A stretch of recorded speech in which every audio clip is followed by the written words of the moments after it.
It's Friday and it is time for monthly favorites. I can't do weekly favorites, I don't have that much stuff. So monthly favorites for the month of April. Yay, I can't believe we are at the end of April already. What happened? Where did April go? Anyway, I have a few things to show you. It's not a ton, but it is something. I'm going to start with sort of like cards and things and then move into like books and stuff and kind of like non-witchy stuff. So if you're just interested in cards and things, then you can click off after. That's fine. So first of all, I've been working with 2 decks this month. I'll put it over here. I've been working with the Line Strider Tarot, and I've been really enjoying it. And this deck is a bit of a surprise for me because I think it came out about 2 years ago, and I was like, that's not for me. I'm not really a watercolor person, that kind of stuff. But this is one of those kind of decks where I feel like it translates a lot better in real life than it does over camera, because I saw it in the store and I was kind of hemming and hawing, and I was like, no, I'm just going to get it. And I've really, really enjoyed working with it. It is a wonderful deck for spring. I love all the beautiful colors in it. I find that it's got a really light, airy feel to it. I love actually the empty space. I'm not usually a big fan of big empty spaces, but there's something about the lines coupled with the colors and the empty space that are really visually appealing. They really help you focus on the image itself and the colors. And I've had wonderful reactions from people who I've read for with the deck, especially in person. They're like, these cards are so beautiful. I love these cards. Like, they seem to kind of lift people up. They have like a bit of a lighter, airier feel to them. I feel like it is like a very spring energy kind of feel to it. So that's one there. And even something like this, the Five of Swords, which is like a heavier card, that reflects that in like how it's very gray here. But still, you've got lots of this empty space around. So it really helps you to focus on the imagery. I think this is one of the more busy cards, but even then, it's still got lots of empty space. So it really helps you focus on just, what the image is. It's not overly busy. It looks really great in a big spread. And I found that it's a very straightforward deck. The way that it reads is very straightforward, but not in a harsh, blunt way. It is like your diplomatic aunt, I want to say. Your aunt who knows how to tell you the truth, but not make you feel bad. That's how I feel the voice of this deck is. Yes. I know that sounds weird. Anyway, I've been coupling it with the Mystical Wisdom card deck. This was a deck too that I got last year, and I was a little on the fence of it because I got the Nature's Whispers, which is also using the art of Josephine Wall. And I wasn't, I would say, as keen on it, but I think this deck is a little bit better if you're going to go for a Josephine Wall art deck. This is one of those decks where the art wasn't made for the deck. They kind of took her existing artwork and made a deck with it. I find this pairs really, really well with the Line Strider. There's something about this with all of its colors kind of just like smushed into this space, and then the empty space of the other card that pair really nicely together. I think if you put a busy deck with this, it wouldn't work.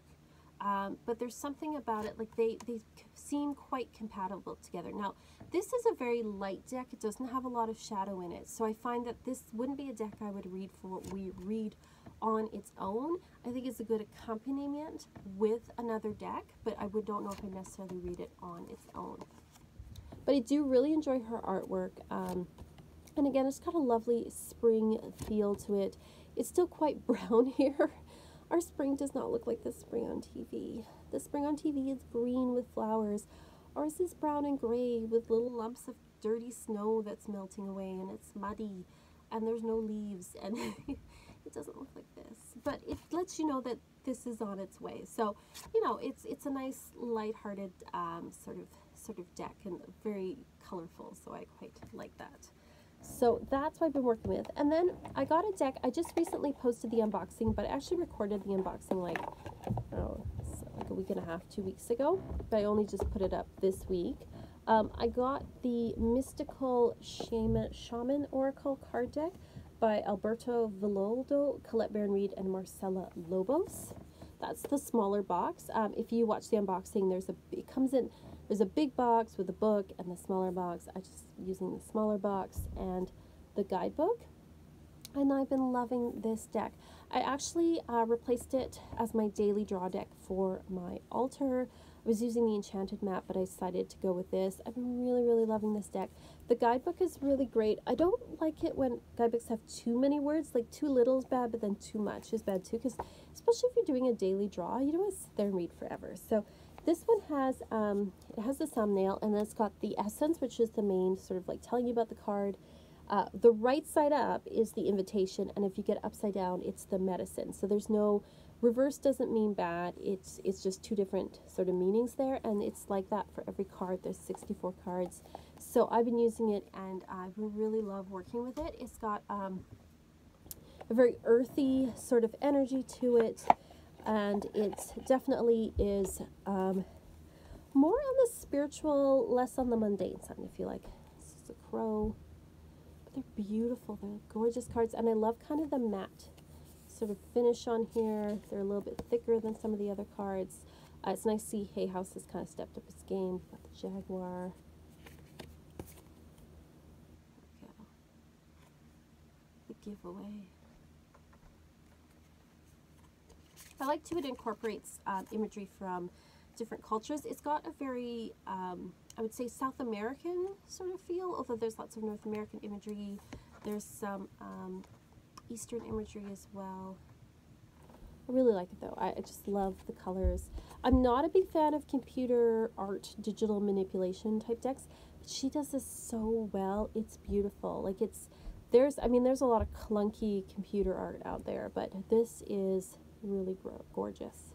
It looks very much like paintings. She's just come a long way. The Beauty Way. This is a gorgeous card. Gorgeous. So I'm loving having this on my altar. It's going to be on my altar for the rest of the year. It's going to be my 2018 deck that I'm using. It's funny, Colette Baron Reid decks end up being like my altar decks. She's very good at daily draw decks. Last year I used the Good Tarot. The year before that was I used the Wisdom of the Oracle, and the year before that the Enchanted Mat. And they're all great decks, and I would recommend them, especially for daily draws. So those are the decks that I'm using.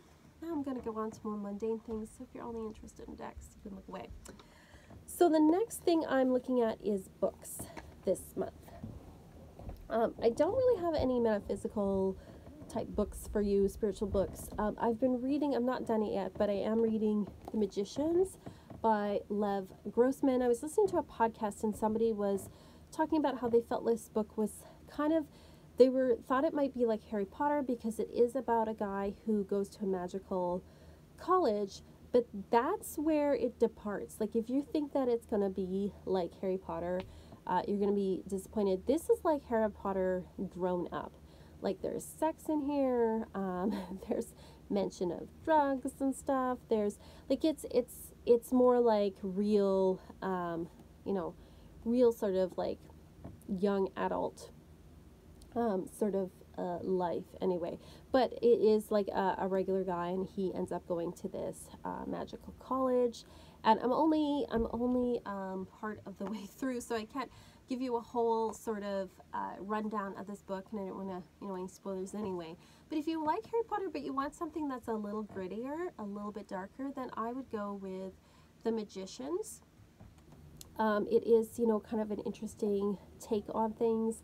It is, a school that's kind of hidden away by magic, but that's where the similarities depart. That's for sure. So if you like that kind of stuff, I would recommend this book. So I've been enjoying reading this. The other book I've been reading, my BF picked up for me, is so nice.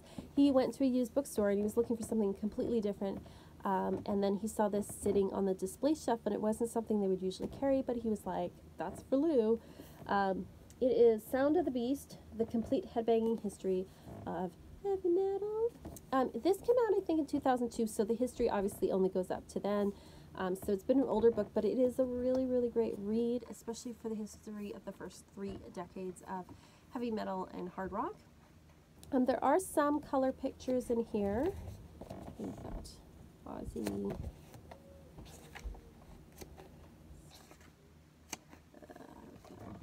6, Iron Maiden, Venom, King Diamond.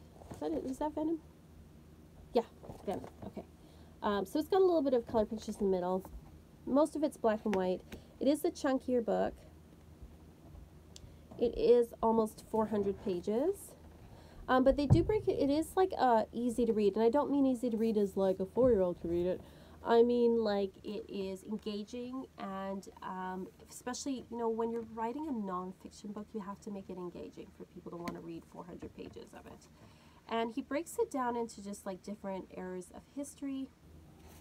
He also has lists. So if you want to hear like this is 1970s proto metal, so he recommends some albums of like different genres. So if you want to get a feel for things, you can. There's lots of like little sort of like black and white pictures in the book. There we go. He talks about everything from, the origins of it to the new wave of British heavy metal to punk's influence on it. Oh, there's an old Judas Priest picture. To, hair metal. He talks about the whole satanic panic. There's no picture Metallica. So he talks about the different genres. So it's a really good, comprehensive kind of history, and I feel like it covers everything. And he doesn't just talk about the States either, or just Britain, because it originates in Britain. He does talk about, there's an appendix, an edition at the back which talks about metal in sort of the Middle East. He talks about Germany. He talks about, Scandinavia. He talks about South America. He talks about like different areas around the world. So it isn't just like a U.S. focused kind of thing, which unfortunately a lot of these kind of books tend to be, unfortunately. I said unfortunately twice, unfortunately. They talk about death metal, so they talk about all sorts of different things in here. So it is a really good read. It does end, unfortunately, with new metal, which I don't consider metal.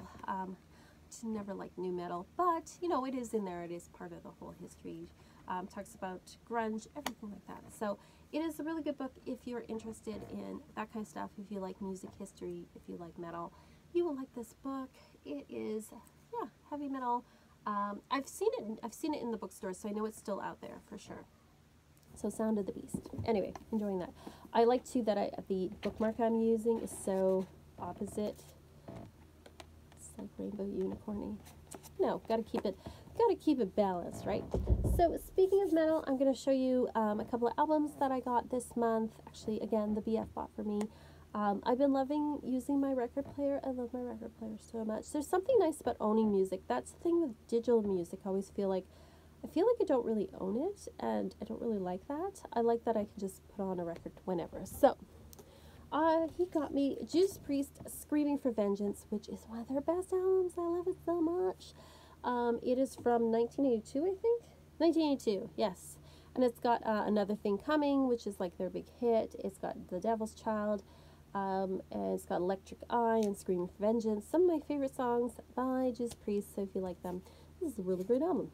And then I also got Van Halen, their first album, Van Halen from 1978. Another really great one. I think it's got like Running with the Devil on this one. Here's the songs on this. Ain't Talking About Love, Jamie's Crying, Ice Cream Man. It's got some goodies on there. So some classic rock that I've been listening to. Oh, I'm running out of time, so I'm going to show you these things really quickly. I got to match with my Pusheen blankie. This Pusheen mug is glittery and sparkly. It's got Pusheen on it, and it's got a purpley top, and then inside you can see there's a little rainbow thing. I've heard don't put this in the dishwasher because the little rainbow thing comes off, but it is sparkly and glittery, and I love it. Yeah, I know, I'm weird. I'm like, ooh, heavy metal and skulls, and glitter, and Pusheen, and rainbows. Yeah, because I don't take myself that seriously. So, yeah, I had a couple more things, but there's a limitation on this camera, and I don't know if I can show them all next time anyway. I hope you had a wonderful April. Let me know what you think. What were your favorites this month? Do you have those decks? Do you like them? What are your thoughts? Do you enjoy glitter and Pusheen? Let me know. Like and subscribe. Peace, love, and rock and roll. Love you all. Bye.